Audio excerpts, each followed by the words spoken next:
Will Tolheimer. Welcome. I decided recently, I'm in my golden years now, and I have limited time left. How can I make a contribution? How can I make sure that some of the things that I've learned along the way don't get lost? So I decided to do a video series. I'm calling it Will's Gold. I know that's a little bit over the top, but hey, golden years, Will's Gold, you get it. And so the first topic I'm going to talk about is retrieval practice. And I'm talking about this because it's really important, one of the most important concepts in the learning sciences.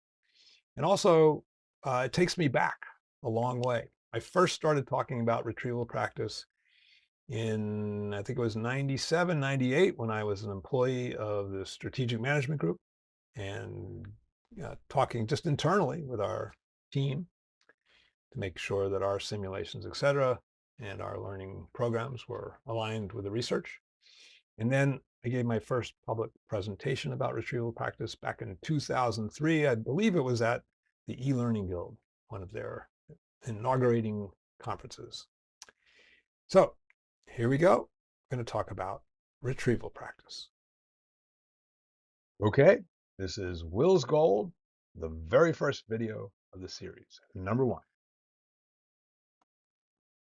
Now, before I jump in here, I hope you'll allow an old man to reminisce a little. This was it. This was one of those original presentations. Did this at the e-Learning Guild back on the 12th of November, 2003. And I was a new father back then, and I even showed a picture of my young daughter. There she is, Elena Grace.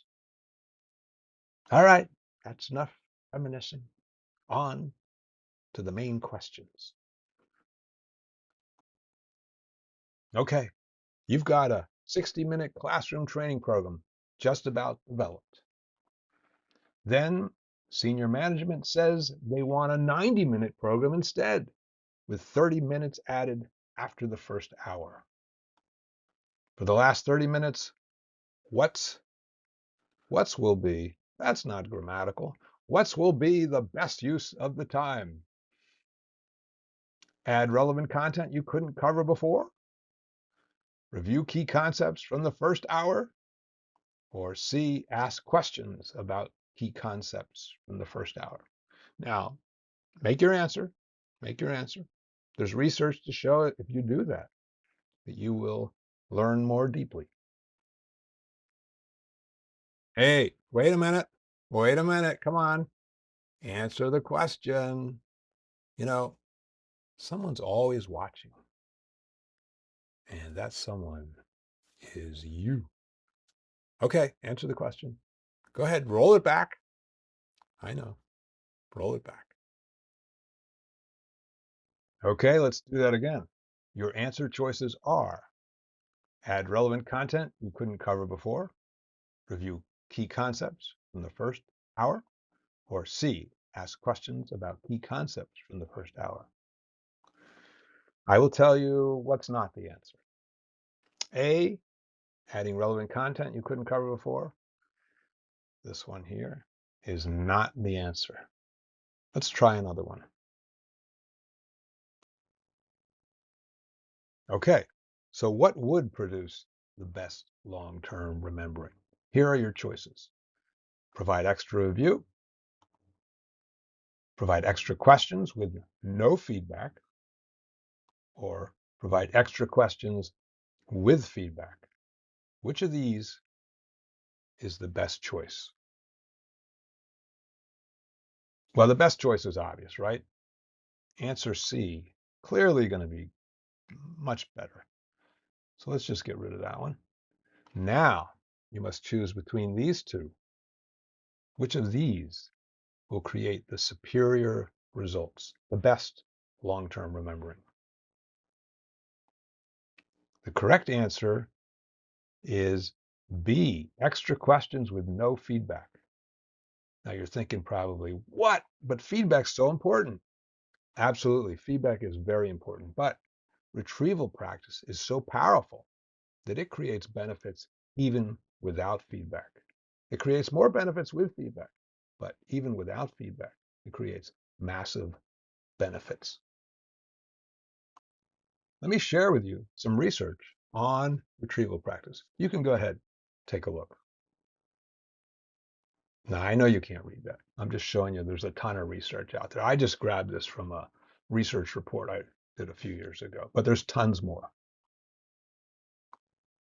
Let's dive into two studies. This was a classic study by Jones back in 1923-24. What he did was he had people, and many people, these were college students, gave them a lecture, 60 minutes of classroom lecture, or 55 minutes of classroom lecture, and 5 minutes answering questions. No feedback at all. And yet, you can see there's like a over 50% improvement in the learning results because of retrieval practice alone. Here's another study by Butler and Roediger. And what they did, they gave people either extra review or retrieval practice with no feedback or retrieval practice with feedback. This basically mirrors the question I asked you. We all agreed retrieval practice with feedback would be the best, but look at this. Look at this. This is more than doubling learning results by getting retrieval practice. A very powerful thing, this retrieval practice. Now, we who are learning architects, we know about retrieval practice. We've seen it in these type of questions. We've also seen it in these type of learning activities. In fact, these over here, this is really what we'd call realistic practice because they add the context, the realistic performance context back into the instructional design. This is ideal. These will help. I like to use a metaphor to explain the cognitive foundations of remembering. So imagine you're in your workplace and you're trying to remember something. And here's the metaphor. So this is your brain. It's filled with trees. Each tree represents some critical information, but it looks sort of undifferentiated, right? Where is that information you need? Well, it's hard to find if there's no pathway to it. So what you do is you actually figure it out. You get there, you get the information, you walk back, you're stepping back on the undergrowth, and you leave a little bit of a mark. Now, maybe that will help you the next time you go search through memory. But what would be better? Ideally, you want to give people some substantial retrieval practice so they get a path through memory that looks like this, much easier to find the information. Or we create a wider path through memory by giving substantially more retrieval practice. Now look at this path. This path is fairly unlikely to be overgrown by the undergrowth. Now, here's another part of the metaphor. If nobody walked down that pathway in the forest, what would happen? Eventually, that pathway would disappear. It would become overgrown in itself. What do we call that in memory? We call that forgetting. So ideally, we're giving substantial, lots and lots of retrieval practice, realistic practice, so it's authentic. We want to do that over time. And then sometimes some of our content is so important that ideally you'd like to create a superhighway through memory. Maybe something that looks like this. Not exactly a superhighway, but you can see that this pathway is much less likely to be overgrown, much less likely to enable forgetting. We want remembering, not forgetting. One of the best ways to support remembering is with retrieval practice. So just to put some icing on the cake here, this is a top tier scientific journal. These are some of the top researchers in the training and development field. They did a review of the research and they said this: we know from the body of research that learning occurs through the practice and feedback components. Practice should be realistic, providing lots of authentic retrieval practice for our learners, and then giving them feedback to make sure they avoid misconceptions in their work. Now, why Why is this retrieval practice so important in the first place? Well, let's take a look at that. Okay, here we have our learning situation. This is during learning. This is a learning opportunity that we have designed. And here is after learning on this side. Toward the top, this is where you and I have been more successful. We have created more remembering. That's great.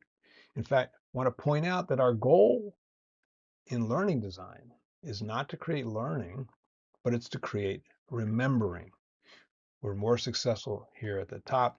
We're less successful here at the bottom. So now let's share a learning curve and a forgetting curve. This is how people learn. It takes them a while. They get up there, and then fairly soon afterward, they begin forgetting. This is a very steep learning curve. This is very common. Most people have that happen to them. This is not good, right? Let's think about this. We've got our learners. They start there, they go up the learning curve, but then they slide down the forgetting curve. Have we maximized the learning benefits? Well, clearly no. They've started here and ended up more or less in the same place. That's not good. That's a failure on our part. So ideally, we hope that there's something we can do to minimize this forgetting curve. Forgetting. Now, we can do things during learning and after learning that minimize that forgetting curve. We ought to be doing those things. Retrieval practice is one of those things.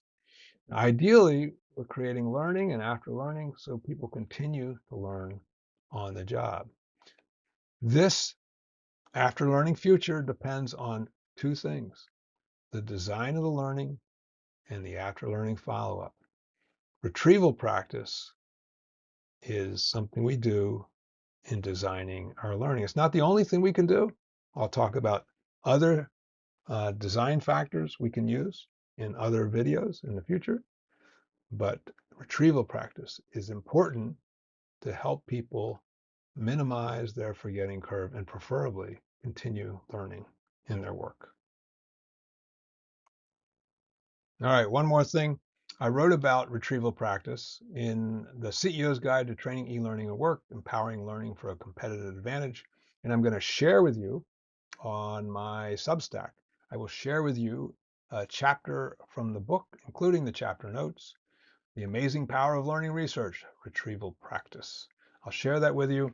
Obviously, I can't attach it to the video, but I'll share it in my Substack and on the Work Learning Research website. I think you'll enjoy it. Okay, this is Will Tolheimer. That was my Gold Series first video. I hope you liked it. Now, let's think about this. If you want to remember what I just talked about, would you listen to the video again, or would you do something else? That's right, something else. Retrieval practice. All right, see you down the road.